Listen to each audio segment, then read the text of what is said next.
The Blue Castle by Lucy Maud Montgomery. Narrated by Janette H. Kaymak. Chapter 3. Breakfast was always the same. Oatmeal porridge, which Valancy loathed, toast and tea, and 1 teaspoonful of marmalade. Mrs. Frederick thought 2 teaspoonfuls extravagant, but that did not matter to Valancy, who hated marmalade too. The chilly, gloomy little dining room was chillier and gloomier than usual. The rain streamed down outside the window. Departed sterlings, in atrocious gilt frames, wider than the pictures, glowered down from the walls. And yet Cousin Stickles wished Valancy many happy returns of the day. "Sit up straight, Doss," was all her mother said. Valancy sat up straight.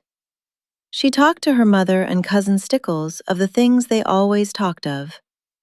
She never wondered what would happen if she tried to talk of something else. She knew. Therefore, she never did it. Mrs. Frederick was offended with Providence for sending a rainy day when she wanted to go to a picnic. So she ate her breakfast in a sulky silence for which Valancy was rather grateful. But Christine Stickles whined endlessly on as usual, complaining about everything: the weather, the leak in the pantry, the price of oatmeal and butter.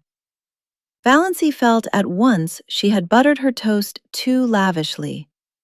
The epidemic of mumps in Deerwood. "Doss will be sure to catch them," she foreboded. "Doss must not go where she is likely to catch mumps," said Mrs. Frederick shortly. Valancy had never had mumps, or whooping cough, or chicken pox, or measles, or anything she should have had. Nothing but horrible colds every winter. Doss's winter colds were a sort of tradition in the family. Nothing, it seemed, could prevent her from catching them. Mrs. Frederick and Cousin Stickles did their heroic best. One winter they kept Valancy housed up from November to May in the warm sitting room. She was not even allowed to go to church, and Valancy took cold after cold and ended up with bronchitis in June.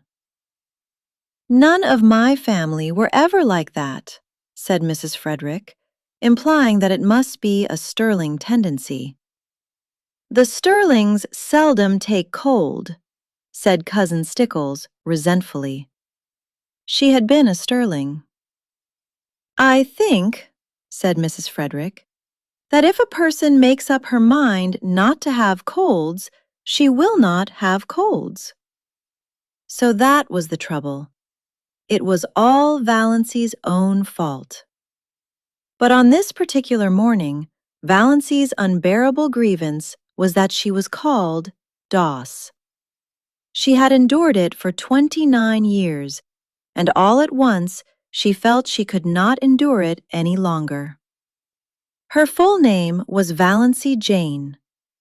Valancy Jane was rather terrible, but she liked Valancy, with its odd outland tang. It was always a wonder to Valancy that the Sterlings had allowed her to be so christened.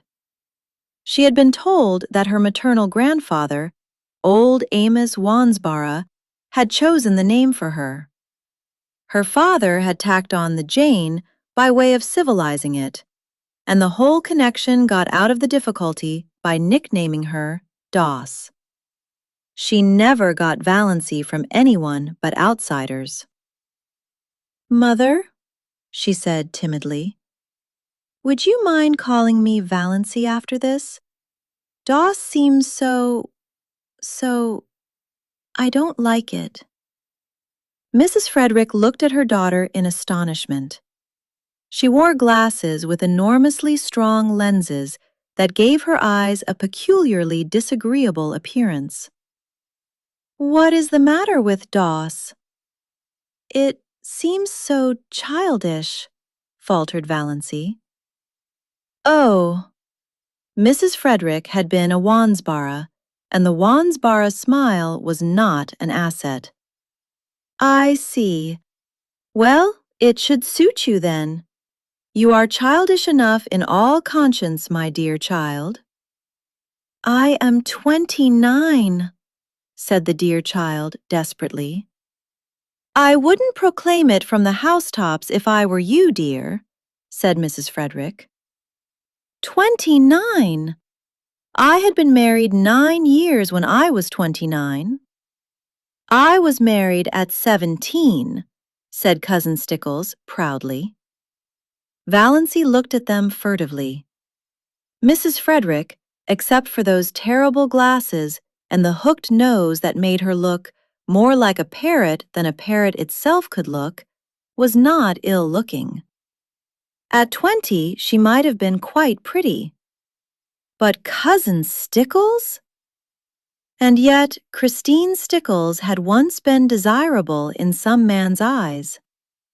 Valancy felt that Cousin Stickles, with her broad, flat, wrinkled face, a mole right on the end of her dumpy nose, bristling hairs on her chin, wrinkled yellow neck, pale, protruding eyes, and thin, puckered mouth, had yet this advantage over her, this right to look down on her.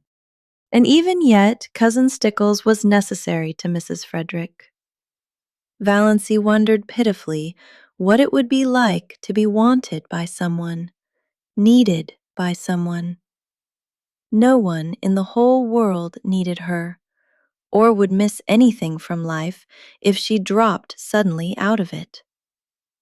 She was a disappointment to her mother. No one loved her. She had never so much as had a girlfriend. I haven't even a gift for friendship, she had once admitted to herself pitifully. Doss, you haven't eaten your crusts, said Mrs. Frederick rebukingly. It rained all the forenoon without cessation. Valancy pieced a quilt. Valancy hated piecing quilts. And there was no need of it. The house was full of quilts. There were 3 big chests packed with quilts in the attic. Mrs. Frederick had begun storing away quilts when Valancy was 17, and she kept on storing them, though it did not seem likely that Valancy would ever need them. But Valancy must be at work, and fancy work materials were too expensive. Idleness was a cardinal sin in the Sterling household. When Valancy had been a child, she had been made to write down every night in a small, hated black notebook all the minutes she had spent in idleness that day. On Sundays, her mother made her tot them up and pray over them. On this particular forenoon of this day of destiny, Valancy spent only 10 minutes in idleness. At least, Mrs. Frederick and Cousin Stickles would have called it idleness. She went to her room to get a better thimble, and she opened Thistle Harvest guiltily at random. The woods are so human, wrote John Foster, that to know them, one must live with them. An occasional saunter through them, keeping to the well-trodden paths, will never admit us to their intimacy. If we wish to be friends, we must seek them out and win them by frequent, reverent visits at all hours, by morning, by noon, and by night, and at all seasons, in spring, in summer, in autumn, in winter. Otherwise, we can never really know them, and any pretense we may make to the contrary will never impose on them. They have their own effective way of keeping aliens at a distance and shutting their hearts to mere casual sightseers. It is of no use to seek the woods from any motive except sheer love of them. They will find us out at once and hide all their sweet, old-world secrets from us. But if they know we come to them because we love them, They will be very kind to us and give us such treasures of beauty and delight as are not bought or sold in any marketplace. For the woods, when they give it all, give unstintedly and hold nothing back from their true worshippers. We must go to them lovingly, humbly, patiently, watchfully, and we shall learn what poignant loveliness lurks in the wild places and silent intervales, lying under starshine and sunset. What cadences of unearthly music are harped on aged pine boughs or crooned in copses of fir. What delicate savors exhale from mosses and ferns in sunny corners or on damp brooklands. What dreams and myths and legends of an older time haunt them. Then the immortal heart of the woods will beat against ours, and its subtle life will steal into our veins and make us its own forever. So that no matter where we go or how widely we wander, we shall yet be drawn back to the forest to find our most enduring kinship.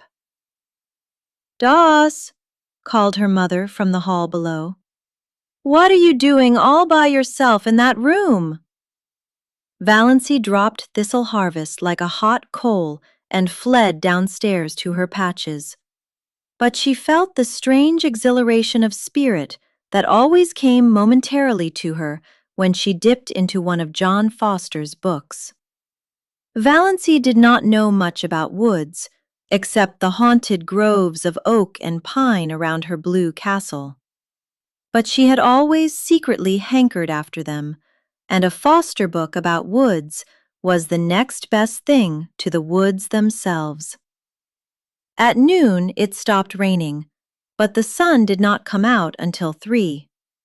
Then Valancy timidly said she thought she would go uptown. "What do you want to go uptown for?" demanded her mother. "I want to get a book from the library." "You got a book from the library only last week." "No, it was 4 weeks." "4 weeks? Nonsense!" "Really it was, Mother." "You are mistaken. It cannot possibly have been more than 2 weeks. I dislike contradiction, and I do not see what you want to get a book for anyhow. You waste too much time reading." "Of what value is my time?" asked Valancy bitterly. "Doss, don't speak in that tone to me." "We need some tea," said Cousin Stickles.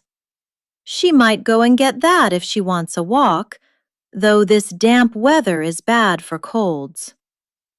They argued the matter for 10 minutes longer, and finally Mrs. Frederick agreed, rather grudgingly, that Valancy might go. Hello again, kindred spirits. This is the end of Chapter 3 of The Blue Castle by L.M.Montgomery, published in 1926 and in the public domain. I'm the narrator, an avatar of Janette H. Kaymak.